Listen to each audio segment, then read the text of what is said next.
Hi guys! Welcome back to Amir Acosta TV!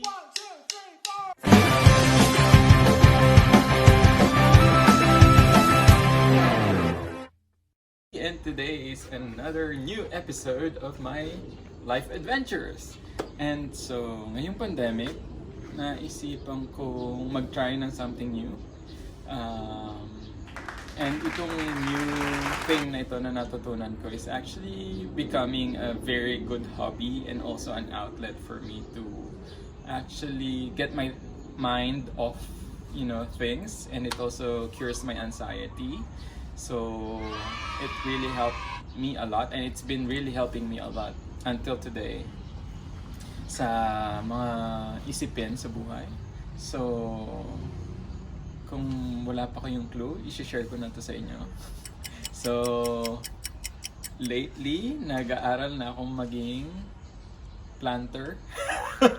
Plantito. So, nag-aaral na akong mag-planting. So, as you can see, mayroong plant dito sa likod ko. At itong plant na to ay tinatag na Pothos.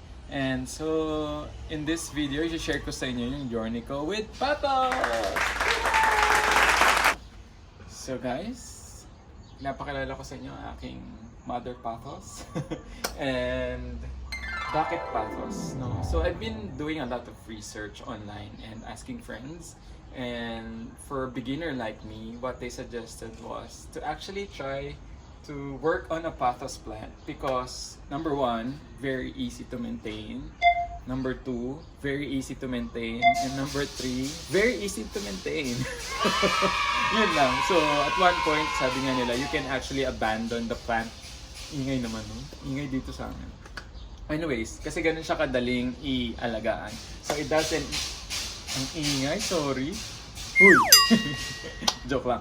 Ayun. So, it doesn't require a lot of sun. It doesn't require a lot of water.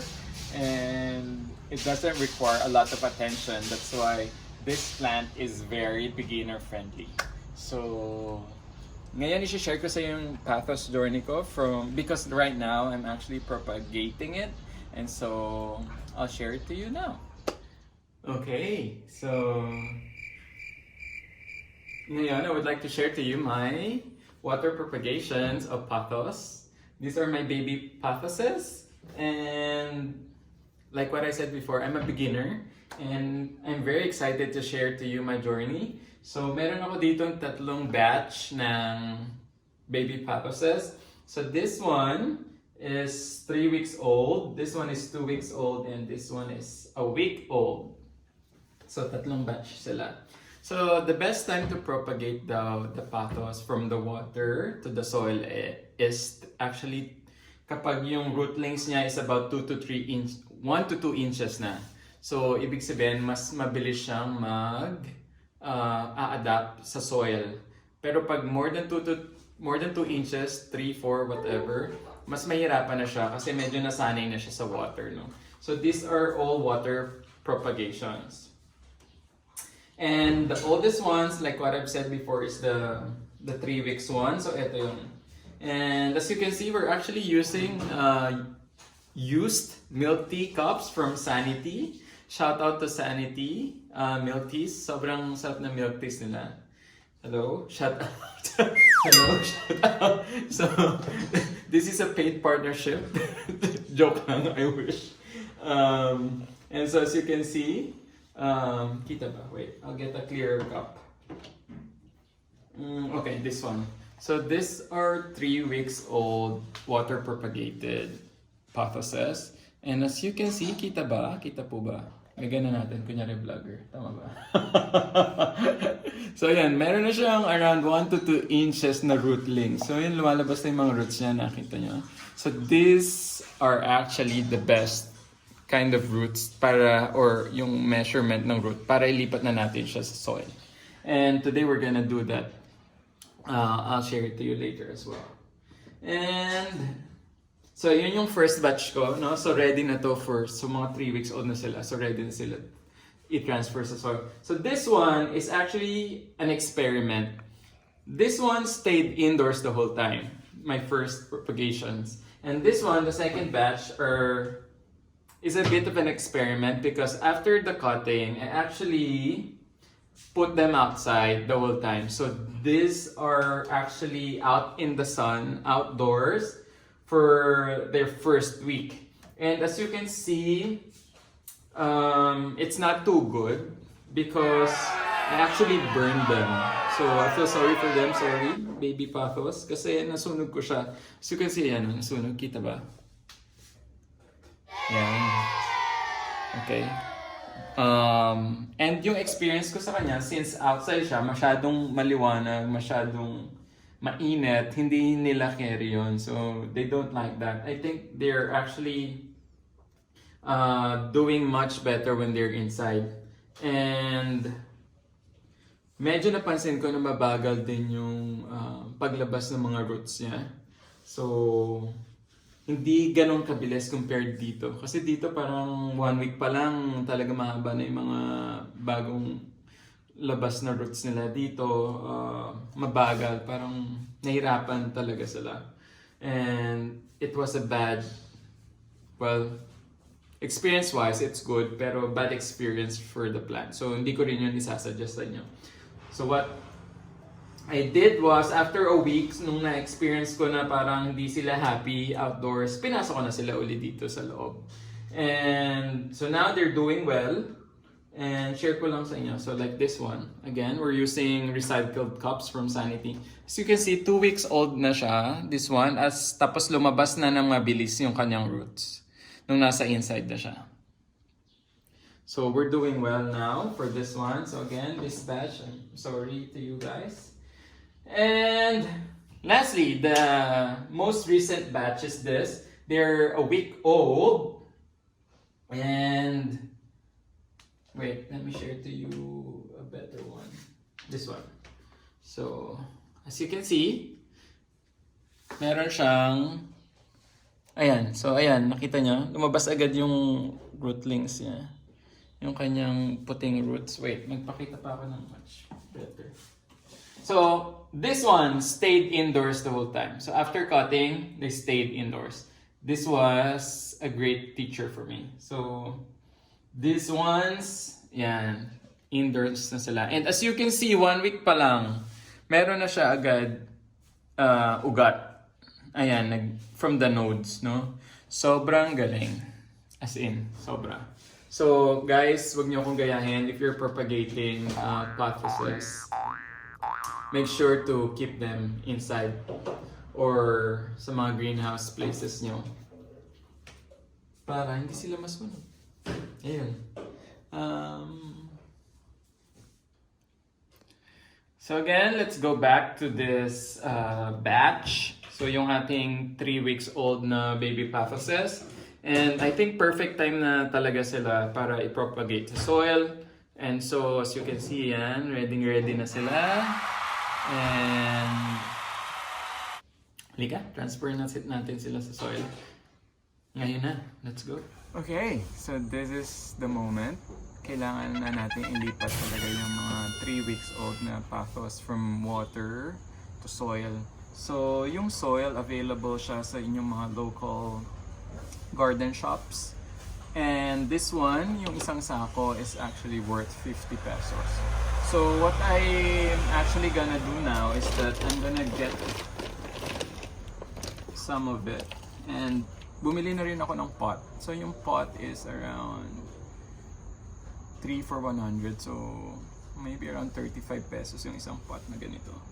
And what I'm gonna do is, aside from the soil, I'm actually gonna mix some brewed tea leaves doon sa soil para mas maging healthy siya.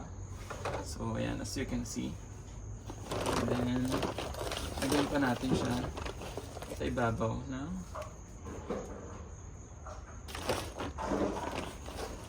mas maraming soil. Ayan. Ayan. So as you can see, I'm actually using mga recycled plastic bottles as well. And I'm planning on using this sa mga propagations ko din in the future. So, recycle tayo, guys. Okay, so now meron na tayong soil. Mixture of soil and brewed tea leaves. And andito na rin yung ating mga baby pothoses. And so ang gagawin natin, ita-transfer na natin sila dito. And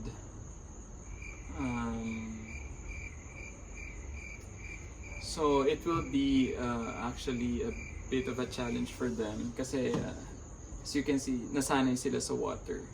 And from the water migrating to soil, it will be a challenge for them.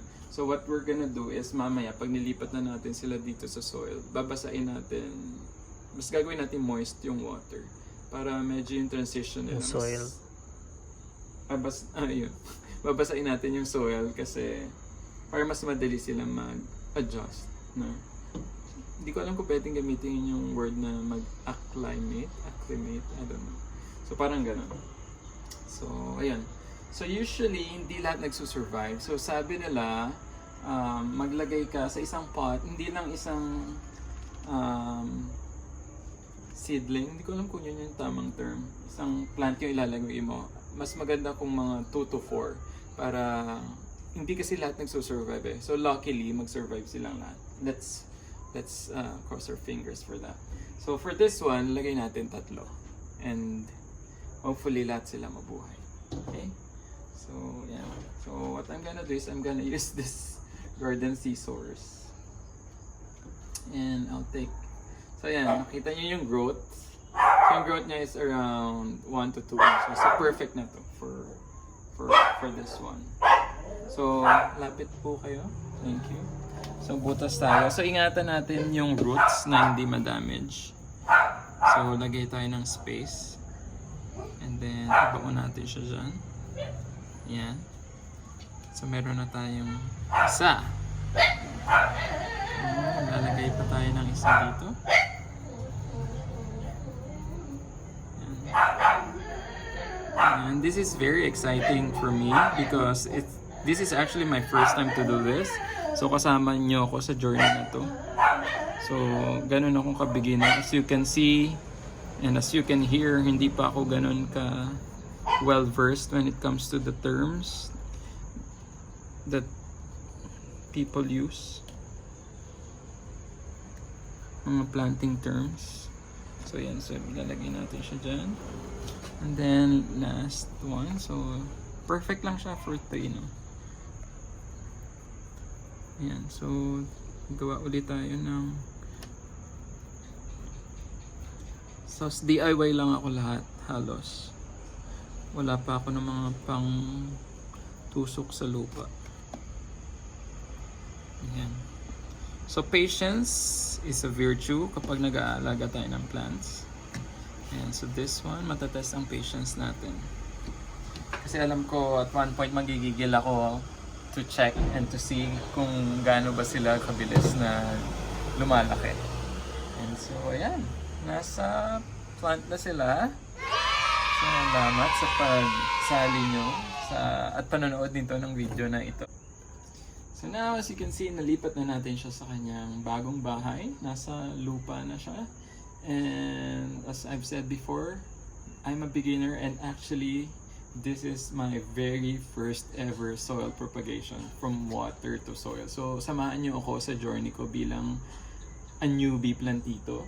And kung meron kayong comments, suggestions, or any kind of reactions, do not forget or hesitate to actually comment them down below.